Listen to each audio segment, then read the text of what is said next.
He has given you assumption after assumption. He has said there was a canopy of water above the earth.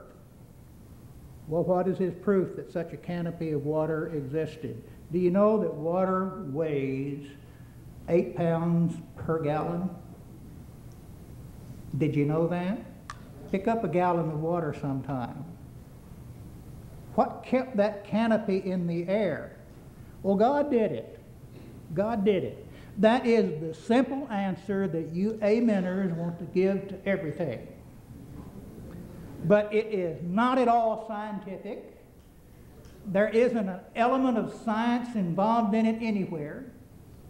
If you want to say that your God could have done this, then someone who believes in another God could say that his God could have done things so that his creation story has to be considered true.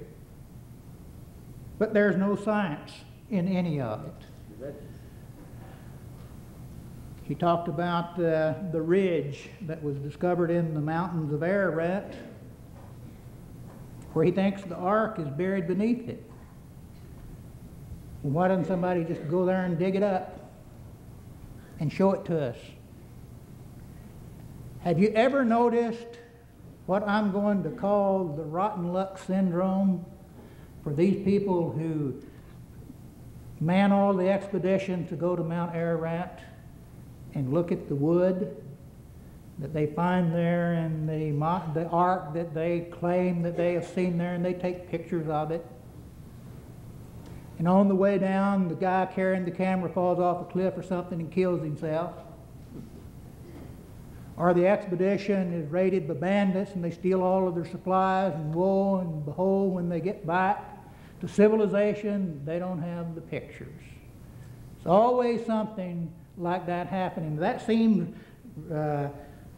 rather unkind of God to do that, because if he'd let them get back with the pictures, maybe prove to us that something like that is there, then maybe there wouldn't be people like me standing before you tonight denying that it's there. But he suggested that the ark is in this ridge somewhere in the mountains of Ararat. But then he said that he has seen samples of wood from the ark. And I assume that he's talking about the samples that guys like Joseph Navarre claim that he has brought back from Mount Ararat. So where is this ark? Is it on Mount Ararat, or is it in that other place buried under that ridge that he talked about? Noah built the boat in 100 years, he told us.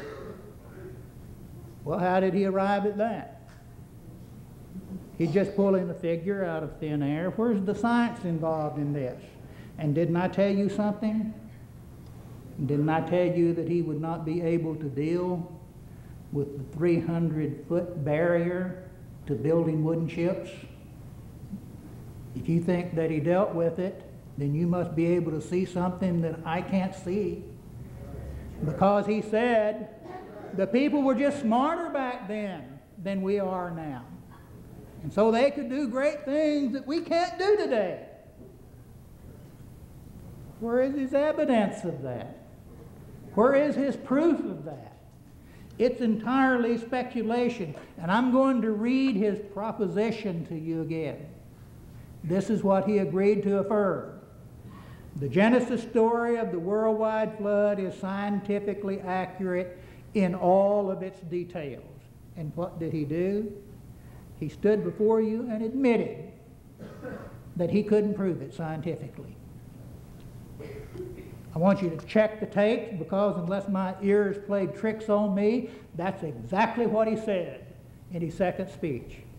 That he cannot prove scientifically that it happened. Well, that if he can't prove that it happened scientifically, then why in the world did he agree to affirm this proposition? He talked about the 6-to-1 ratio. Bible inerrantists like to talk about the 6-to-1 ratio of the ark. But what they do not tell you, my friends, is something that you need to know. By the time the Genesis story was written, shipbuilding had developed to the extent that people understood that that 6-to-1 ratio was ideal for the dimensions of a ship. He would have you believe that Moses wrote the book of Genesis.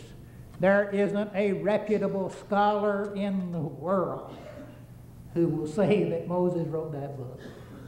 It was written hundreds of years after the time that you believe that it was written. Stop living in fantasy land, my friends. Go to your public libraries and request the books in which you can do research to find out some of these things for yourself. He said that the ark could have withstood 100-foot waves. Now, how does he know that? Because the Bible tells us nothing at all about the internal structure that went into the ark. It tells us nothing about the keel, the spine of the ship, how big it was. It tells us nothing about the keelson beam that goes above the keel of a wooden ship to reinforce the hull framing. It tells us nothing about the dimensions of the hull frame.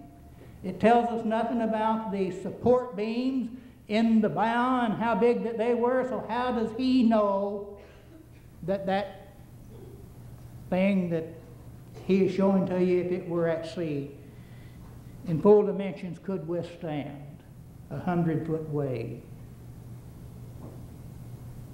I can't prove that it did happen, he said. So we're just going to have to trust the Bible. If I stood before you as an Islamic mullah and I said to you relative to something in the Koran, now I can't prove to you that this happened this way. I can't prove it's scientific. We're just going to have to go with the Koran. How many of you would say amen to that?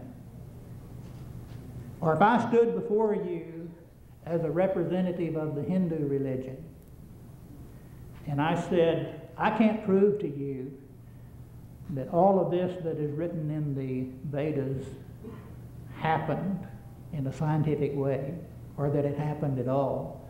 So we're just going to have to go with the Vedas. How many of you would say amen to that? Let's bring it to more recent times. Let's just suppose that I'm a representative of the Mormon religion. And I say to you, I can't prove to you that this and this and this that's written in the Book of Mormon actually happened. We're just going to have to go with the Book of Mormon. People, what kind of proof is that? What kind of logic leads people to say amen to a statement like that? There is no scientific investigation at all involved in forming an opinion like that. Why, you can get variety in 20 years. Any farmer can tell you that, he said. Okay. Dr. Hovind, I want you to take a cow and begin with that.